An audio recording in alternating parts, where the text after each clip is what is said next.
Breaking right now on Denver 7 News here at 7 o'clock on Local 3. Firefighters aren't done yet. Watching for flare-ups still near homes after personal fireworks shows get out of hand.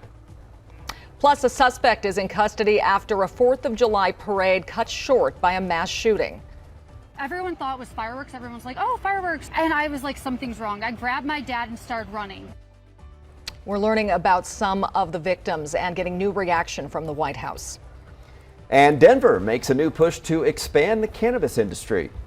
I think the state needs to help open up those jurisdictions that aren't allowing delivery of cannabis because Denver is saturated. Why there's been resistance from the groups that the program is meant to help. Thanks for joining us on this Tuesday morning. I'm Brian Sanders. I'm Nicole Brady. Hope you got a little sleep last night and the fireworks weren't going off too late for you. Katie LaSalle is here with another hot day ahead. Good morning, you guys. Yep, we're back to the 90s once again this afternoon. This morning, though, sun is shining. It's a really pretty start to our Tuesday across the Denver area, up into the mountains. Clouds are starting to build, and we're actually picking up a little bit of moisture over the southwestern corner of the state, but dry conditions for the Front Range and Plains as of now, with temperatures in the low to mid 60s for the most part. We're expecting a high of 93 degrees later on today in Denver. Triple-digit heat building over the eastern plains with 70s from Aspen up through Steamboat Springs. Here's a look at your futurecast. It'll be a partly to mostly cloudy afternoon. After about lunchtime, we'll start to see some moisture moving into the mountains in the form of scattered storms and a few showers. Some sprinkles possible here for the metro area. Light to moderate rainfall expected, but tomorrow we will be tracking a better chance for seeing more widespread thunderstorms pop up in the afternoon here in town. We still have a couple of problem spots. One out to the west side of town. We have some building traffic in some of these usual spots like I-76 coming down from Commerce City, Brighton on down to 74th Ave. Remember at York Street, they're actually rebuilding a couple of bridges.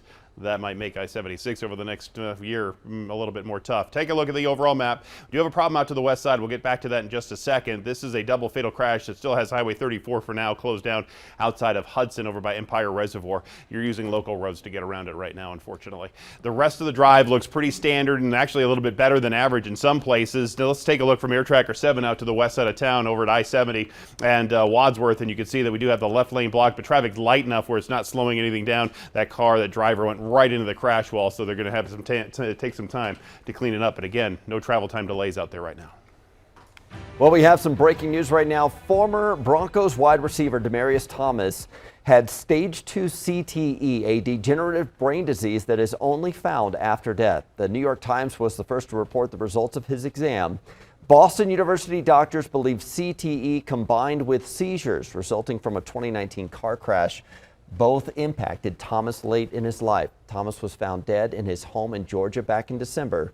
He was 33 years old. The local coroner has not yet ruled on Thomas's cause of death, but he played for the Broncos for 8 years and was well loved by teammates and fans. I hope you got to enjoy one of the fireworks shows around the metro last night. Air Tracker 7 flew over Aurora's beautiful display there, and this was the safe way to enjoy the fireworks. It was a busy night for firefighters. We mapped out the places where fires broke out from Lakewood to Aurora. These are just the ones that were reported, and some of these fires are being blamed on illegal fireworks. Our Veronica Acosta is in East Aurora, where crews are still monitoring some hot spots near homes. Well, you can see right behind me just how close some of those flames got to these houses and specifically this neighborhood here in East Aurora. If we just look a little bit down too, you can see just that entire area that was charred by that fire here yesterday after that fireworks that went off. Now take a look at this video. You see again how close the fire was to the homes and how big those flames were as well. You also see something else in the background happening there, that fireworks show going off regardless of the fire that was burning and the crews that were working so hard to get it all knocked down and cleaned up. Now for a brief moment, some of the residents in this area were evacuated, but that didn't last very long. Once firefighters were able to clean this area up, those residents were allowed to go back inside of their homes. Meantime, witnesses did say they actually saw some fireworks over this park. This is Springs Creek Park that burned right here before the fire started. And the good news is this morning, no one was injured because of the fire and no structures were lost either. We're in Aurora this morning. I'm Veronica Acosta, number 7. Thank you, Veronica. Well, this morning our nation is grieving once again after another mass shooting, this time at a 4th of July parade in a suburb of Chicago. A gunman fired from a rooftop, killing 6 people, injuring dozens more, and traumatizing countless families who were there for a 4th of July parade. ABC's M. Nguyen has new details on the minutes leading up to the attack and the president's response. A July 4th celebration turned mass shooting.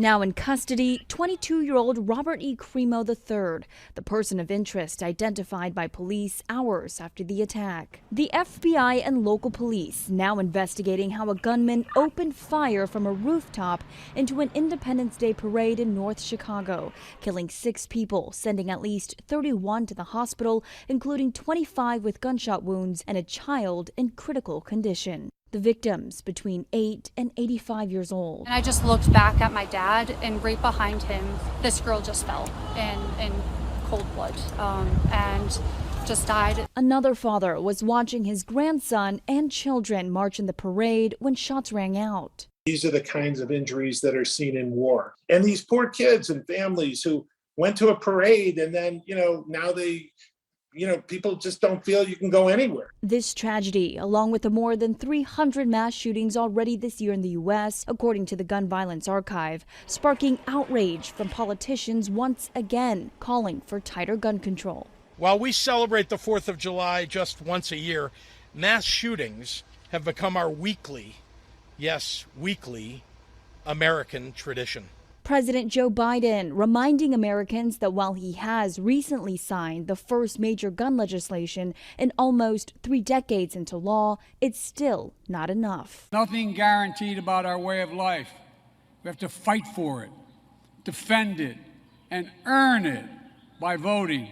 Investigators are waiting on an ATF trace to find out the history of a rifle that was left at the scene. We're told there's still a lot of work left to do to tie the person of interest directly to the shooting. M. Nguyen, ABC News, Washington. Meanwhile, one Colorado community is still trying to get a handle on gun control. Denver 7's Christian Lopez joins us live this morning. County commissioners in Boulder are talking about 5 different measures that have already passed in other cities. Yeah, they are. We are halfway through 2022, and we have already seen more than 300 mass shootings across the country. Boulder County leaders are taking action. They're hoping to pass stricter gun laws. So far, Louisville, Superior, and Boulder have passed new gun laws recently. Today, Boulder County commissioners will introduce 5 new ordinances, and let's break down what those are for you. They are banning the sale of assault weapons, creating a waiting period to purchase a gun, banning possession of ghost guns, which are often bought online and they're untraceable, creating an age restriction to purchase a gun, and adding restrictions on where people can carry firearms in public areas. State lawmakers passed new rules this year allowing municipalities to create their own local gun laws.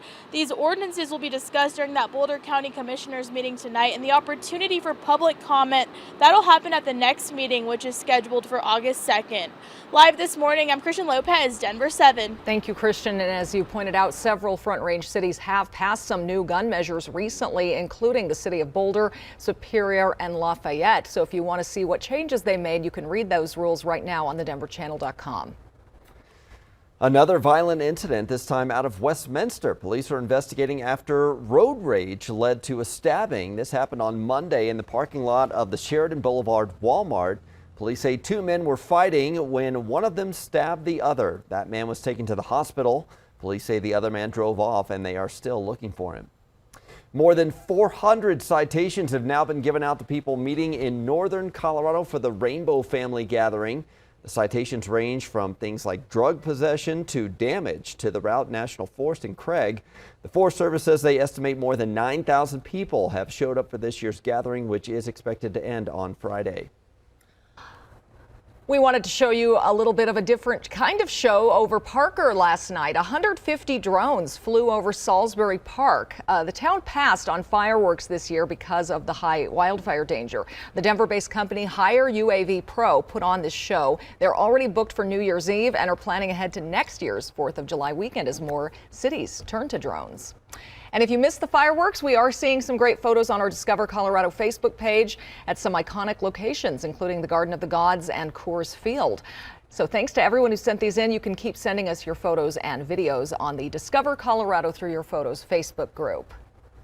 Leveling Denver's marijuana playing field hasn't been easy. Some dispensary owners telling us that a program meant to diversify the industry isn't doing enough. Also, a Lakewood building is now buzzing thanks to a new nationwide partnership to host beehives.